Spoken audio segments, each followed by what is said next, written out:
Boa noite, gente! Nosso grupo é composto por mim, Sofia Barreto, pela Gabriela Lucena e pela Tainara.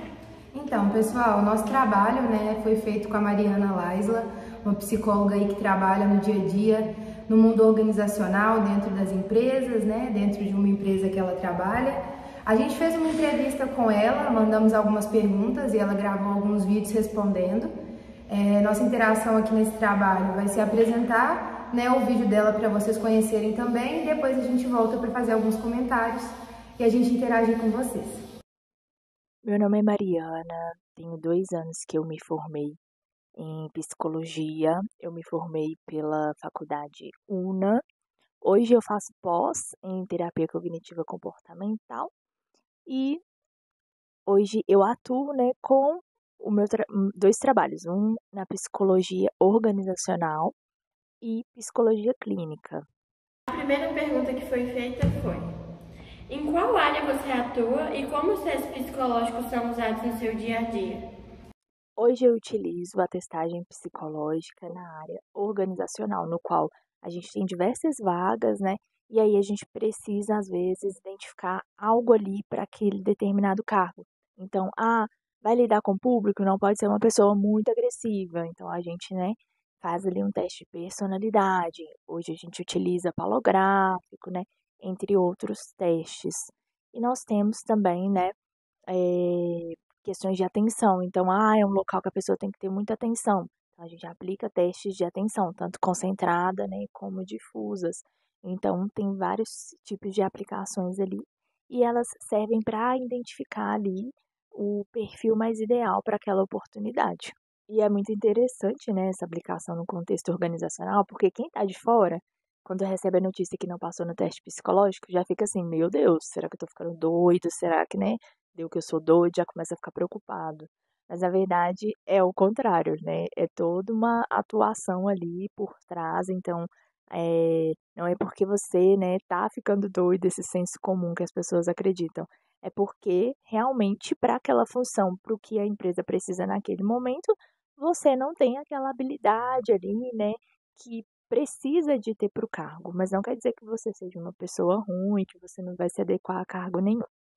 Então, eu acho muito válido, o que a Mariana trouxe, principalmente essa visão, do resultado negativo relacionado ao teste, quando as pessoas realizam ali as entrevistas, realiza aquele teste psicológico, normalmente no mundo corporativo, dentro das empresas. Antes da gente contratar as pessoas, os líderes, os supervisores, eles passam quais características eles buscam nas profissionais. E na entrevista ali, nas perguntas, é muito difícil a gente filtrar isso. Então, a gente utiliza testes no nosso dia a dia para entender realmente se a pessoa está adequada ao que o gestor, ele procura. Porque ele não procura só experiência, mas ele quer saber se a pessoa tem uma atenção, se a pessoa consegue mediar conflitos, como que é a pessoa ali no dia a dia, E eu acho interessante, porque, como é empresa, são pessoas mais velhas. Então, elas fazendo um teste daquele e com pensamento antigo, podemos dizer, como é que elas vão lidar com aquilo, dependendo do resultado? Elas vão pensar assim, eu não tô bom pra isso? Como assim que eu não tô bom pra uma coisa dessa?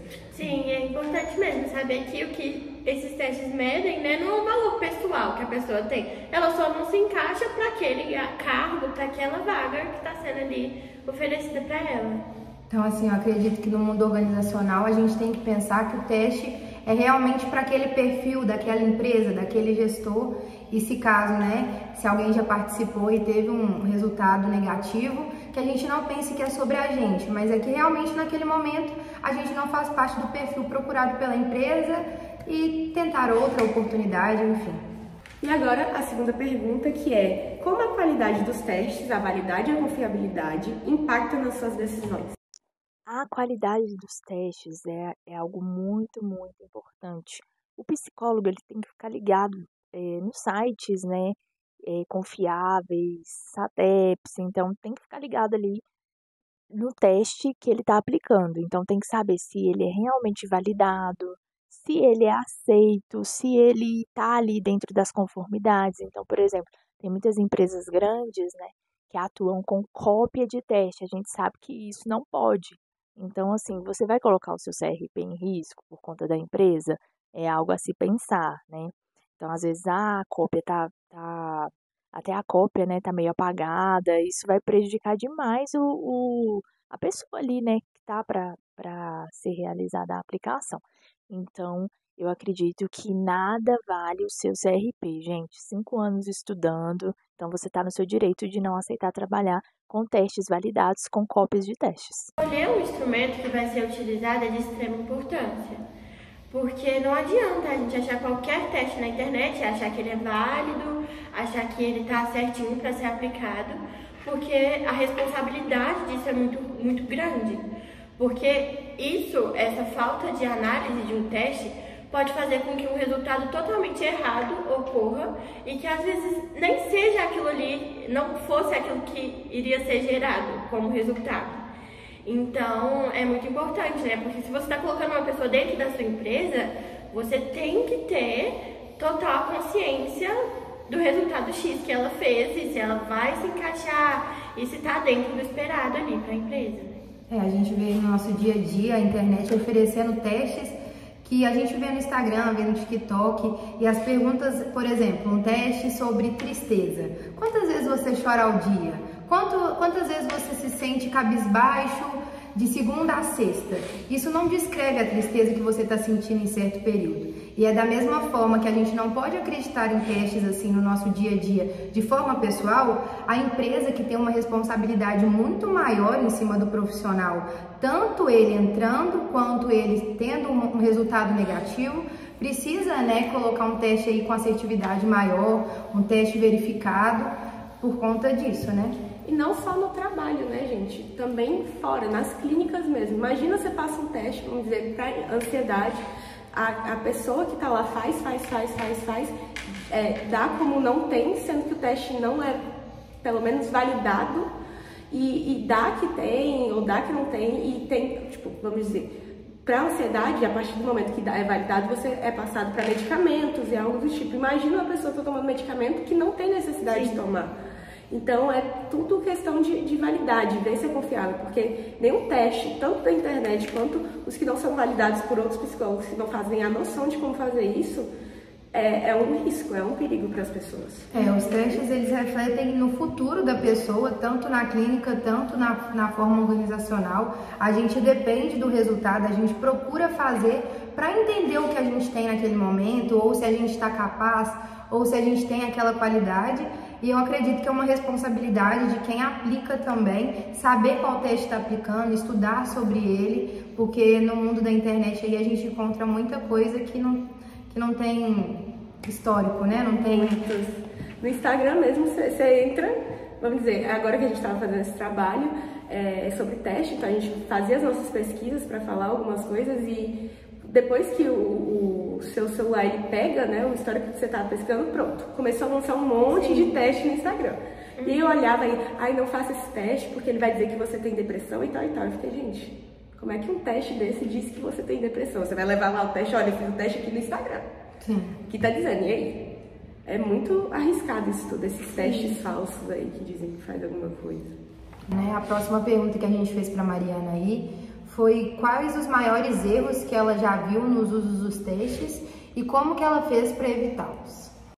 Erro em aplicação de teste são muito comuns, gente. Então, assim, tem que ter uma atenção muito boa na aplicação, porque tudo isso pode prejudicar o seu candidato. Então, por exemplo, cronometragem, né? Você tem ali um teste cronometrado. 1 minuto a mais, 1 minuto a menos, pode interferir no teste do seu candidato. E ele nem vai saber que está errado, se está certo. É você com você ali na aplicação. As condições de onde a pessoa está fazendo o teste. Então, por exemplo, está fazendo um teste de personalidade, o lápis que a pessoa está usando tá com ponta boa, a carteira, né, que ele está usando tá tipo meio bamba, como que tá? Então, tudo isso tem que ser preservado na aplicação de testes, né? Vai depender dos testes, mas tudo isso tem que ser observado no contexto geral, porque isso pode sair prejudicando, né, o seu candidato ou o seu paciente. Enfim, gente, isso que ela fala sobre não ser só o teste, né, que importa ali, é muito essencial e é muito necessário, porque muita gente acha que é só aplicar o teste e acabou. você fez, mas o local que você está, se a sala é um ambiente que você vai se sentir confortável, se o lápis está tranquilo, porque, assim, não é todo mundo que se adapta a qualquer situação, não é fácil se adaptar a uma situação, principalmente num teste desse nível, vamos dizer, não só no organizacional, como também realmente no clínico. Você vai fazer um teste para ver se você tem autismo ou ansiedade, você vai ficar com medo de responder a qualquer momento algo que possa diagnosticar você de alguma forma.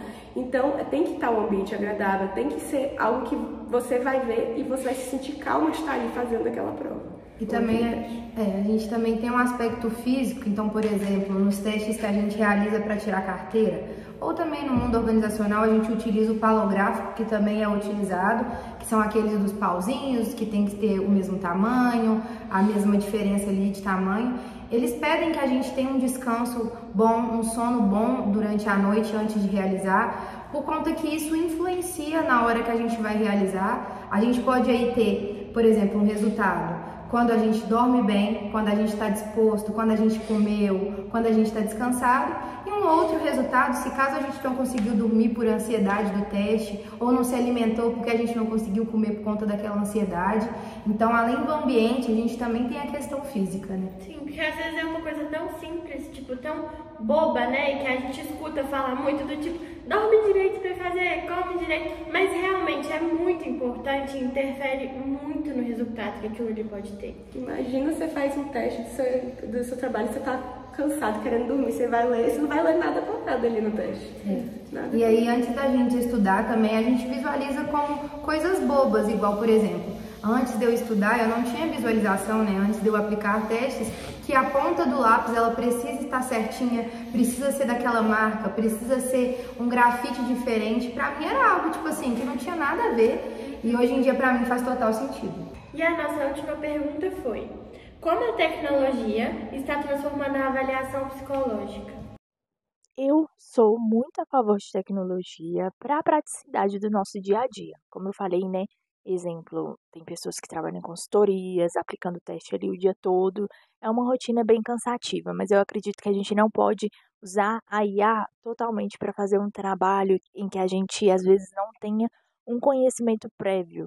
Então, acho que a gente tem que estudar muito sobre testagem e entender, né, cada teste ali que está sendo aplicado primeiro, para depois utilizar dessa tecnologia para ajudar no dia a dia. Então, a tecnologia ela é falha também. Eu já vi vários erros aí de IA.